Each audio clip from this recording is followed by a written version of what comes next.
Hey everyone, it's George from One Jiu Jitsu. Today I'm joined by Professor Thomaz Elias from Caique. Oh, good. Caique Jiu Jitsu. Yeah, Sorry about yeah. that. Thomaz is a three-stripe on his black belt, third degree, and he's a head instructor at one of the oldest schools in LA, one of the longest-running jiu-jitsu academies. And you've been training since you were like 4 or 5, is that right? Yeah, probably started taking class around 4, but Mhm. learned with my dad growing up. I remember doing chokes on him and arm bars when I was, could barely walk. Oh, cool. So Yeah, yeah, well, yeah. Thanks for taking the time to do this. absolutely, absolutely. So yeah, before we kind of do a little tour of the gym, it'd be interesting to hear kind of yeah. Obviously, jiu-jitsu has been part of your life, pretty much your whole life. So it'd be nice to hear kind of your journey in jiu-jitsu and then how that led to you becoming a head instructor as well. For sure. Yeah. So started, like I said, really young. My dad was a black belt, I think 8 years before I was born. So I started training at the original Gracie Academy there in Rio with Hoyler. Gracie was one of the main kids instructors there, Mm. which to me at that time was a very normal thing. I didn't realize how cool that was. Yeah. Had a few other instructors, actually. I just saw one of them a few years back, and we keep in touch. Um, and my dad was always really close to Helio. Really liked him. So I just met one of my friends from Brazil, and he was like, "Man, I remember he invited me to go hang out at Helio's ranch," and I was like, "Really?" Or like we went, jumped in the pond and everything. It was really fun. Oh So it wow. was really always close to the Gracie family. Mm. Hicks and Hoyler, Elson, all these guys growing up. So it was like very normal. I remember one time somebody asked me, like, "Oh, didn't Helio like start jujitsu?" I was like Professor Helio? Like, I don't think so, like it was just a normal guy. Yeah. Yeah. Um, so grew up training there until 12. Mhm. Uh, Sort of inconsistently, kind of off and on. Mhm. My mom wouldn't really push me too much for it. So, but I trained until yellow belt. It was pretty decent. Um, and then 12, I moved to the US with my dad. He had Mhm. moved in 95 to teach here at the original Gracie Academy here. Yeah. My brother moved a couple years later.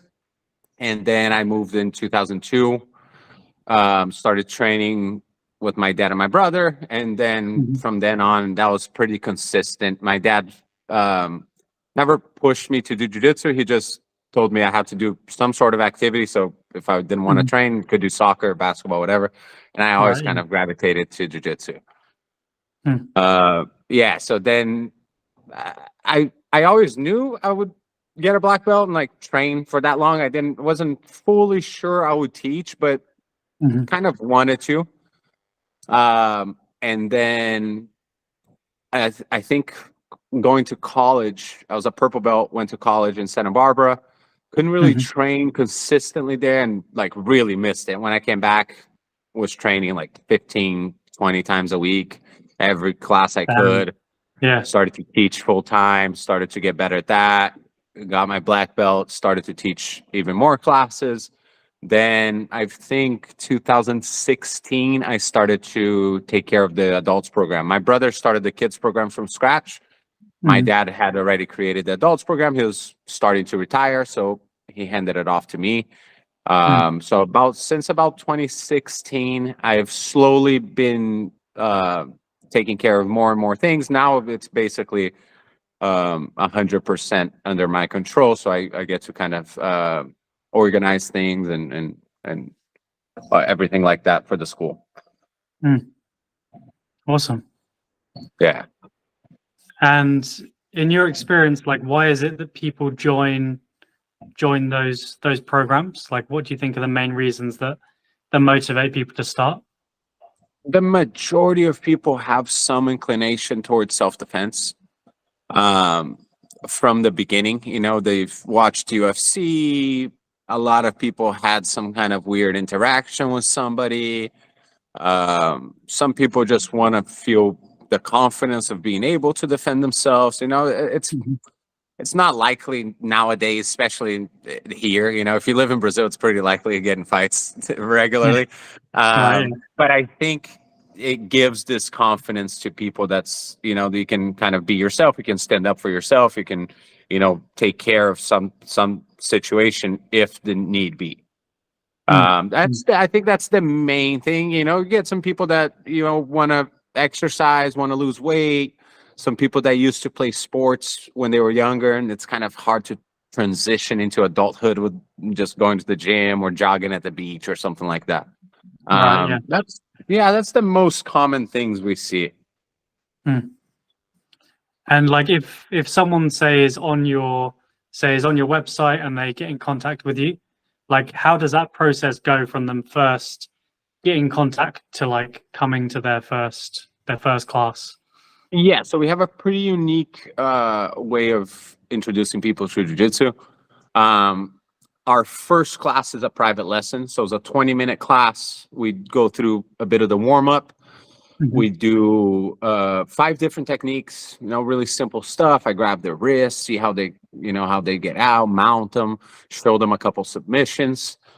If they decide they like the class, they like how everything is structured, we explain a little bit the program for them. They then get 2 more private lessons. We go through the warm-up a couple more times. And that's a big reason why we do one-on-one settings. The warm-up helps a lot, so that people come into class, I tell them, hey, move your hips. They don't look around, they don't look confused, they immediately get on their side, start moving their hips. It's been unbelievably great since we've changed this. And then once they go through those 3 classes, they can come to beginner classes, which are really fundamental jiu-jitsu, you know, positioning, very simple techniques, one-off techniques, no combos, no, you know, counters, anything like that. And at the end of class, they just do a drill. So let's say we're doing arm bars. The bottom person is going to give them 50% resistance. So they start getting used to doing movements with some resistance, right? After they do about 60 classes, we have some numbers for the promotion that are kind of targets for us in a way that most people fall within a bell curve. Once they complete their second stripe, some people take longer, some people shorter, but usually around 60 classes, they go to intermediate class, which is for 2 stripe white belt until blue belt. Same setup, warm up, techniques, a little bit more techniques. We start adding some combinations, some counters, different things like that, and building off of some moves from the beginner class. And then at the end, they spar. So the 2 stripe white belt now gives their body some time to adjust so they don't get injured. You know, it usually takes about 6 weeks for your body to begin adapting to new things. So we give them that time so that injuries are really incredibly low for us for white belts. And then intermediate class, they start to spar. We do the sparring, specific sparring, so only from the position we learned that day, so they can actually practice those moves, you know? And then once they get their blue belt, they go into advanced class. Then it's longer classes. You know, now we're working heel hooks and de la Riva and all kinds of stuff. Much more complicated, much more techniques, you know, much more intense sparring, longer sparring. We go from the knees. And that's kind of the dead end in a way that, you know, that's, I always tell people, you look at our advanced class and there might be a blue belt that got his blue belt 2 weeks ago and a black belt that's got his black belt in 1998.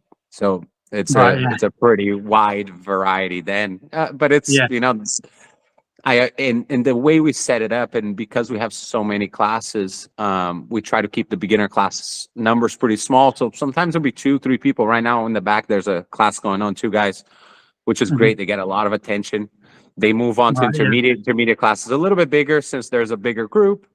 And advanced class, sometimes we'll have 30 people on the mat, which is great because you want to train with a bunch of people. You know, we have pretty big mat area, so that's not a problem ever.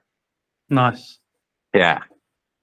Well, it'd be awesome to see like a little bit around the gym. So like if we were to imagine kind of coming in from the start and see what it's like. Let me go here. Let me walk in from the front door first here.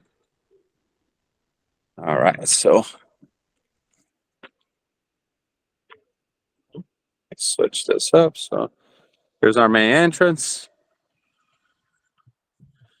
So come in, this is our main mat area. Can fit about 40 to 50 people, comfortably, probably closer to 40. We can have all the groups training. We have our lounge area here for parents to hang out in, our computers for the check-in, students before or after their class. We have our merchandise display there as well with all the stuff we sell. Women's restroom, water fountain. As we get to the back here, we get men's restroom. We have our back mat here. There's the class going on. Big mat there as well, slightly smaller than the other. We have also our locker room. The locker room here, we have lockers, we have cubbies for people to put their stuff in, and we offer this back room as well with 5 showers, a sink area for people to brush their teeth or wash their face, whatever it is they need. And then we also have a few exercise equipments here for people to use when they need. Hey, how you doing, Vijay? All right. Awesome. Yeah, so most of our classes are done in the front here. They're in the back right now because the sun was really bright, so they moved the class to the back. Nice. Oh, it looks really nice. Yeah. Cool It's a big building. We moved in here in 2007, and then we actually built that back room. That back mat room wasn't there, so we built it. It's a lot of work. I have these pictures of us, working really hard back there to make that happen. But it really helps because the prime times of jiu-jitsu, 5, 6 p.m., we can have kids and adults, which is huge. Yeah, that's great. Because I know with a lot of gyms, even if they've got a good amount of floor space, it's, those particular slots are really desirable, So Exactly. it's hard to do the programming to kind of get a time where people can actually come when it's convenient to them. So yeah, that's good. Exactly. Yeah. So it's like in the morning, we usually don't have 2 classes, but sometimes we'll have private lessons. We're actually working to get a curtain to split the back mat so we can have kids, adults, and private classes all running at the same time. So it's the most convenient times for everyone. Awesome. And what would you say if someone's kind of, maybe they watch through the video and they're kind of still a bit on the fence of whether or not they should give it a try? What would you say to someone like that? The main thing when I tell people that they're worried about is like, am I going to get hurt? Are people going to beat me up? And I tell them, look, it is normal in jiu-jitsu. Unfortunately, still normal for people to come into a class, and it's an all levels class. You're going to get beat up really bad by some purple belt who gets beat up by everyone else and is, kind of taken out on you. Yeah. The new white belt is going to be overly aggressive because has no idea what he's doing. So he's thinking, hey, if I hurt this person, they're going to tap. So they're elbow on the face or whatever, the other guy gets mad. It's this whole problem, So the private lesson we offer I think is the best thing for that. I tell people, you're not going to spar for a little bit. You're going to get a few months under your belt first before you can spar, before you put yourself in any sort of risk. It's going to be a little while. So the private lesson is really nice that we get to kind of talk to people, and you get to talk to people about their own targets and goals, because I think that's very important. I know a lot of places will push people to compete that don't really want to compete. Will push people to do this. They don't. Somebody comes in, they say, hey, I have an hour to kill in my day. I don't really care to get good at jiu-jitsu. I'm going to make sure that you have fun that hour. That's it. I was like, oh no, but you got to be good at jiu-jitsu. That's not their goal. That's my goal. You know what I mean? I can't push my goal onto people. So my dad used to always say, our goal is to help people achieve their goal in jiu-jitsu. So whether that's to lose weight, to, get some confidence for self-defense, to get really good at jiu-jitsu, to compete, whatever it is, we're here to help them with that, Nice. No, I love that. And yeah, is there anything else that you kind of feel we didn't get a chance to talk about that you wanted to mention? That's pretty much it. You know, one thing that just as far as our programs, our beginners intermediates have a set curriculum, you know, that everybody teaches the same thing. We have different instructors that of course will explain things differently. But it's a set curriculum. So, you know, this week is lesson 6, next week is lesson 7. So it's very organized in that sense. And that's something that and having a beginner class is something that every single jiu-jitsu school should have as soon as possible. Yeah. Well, yeah, thanks a lot for taking the time to do this. I appreciate it very much, George. Nice one. Thank you. All right. Have a good one.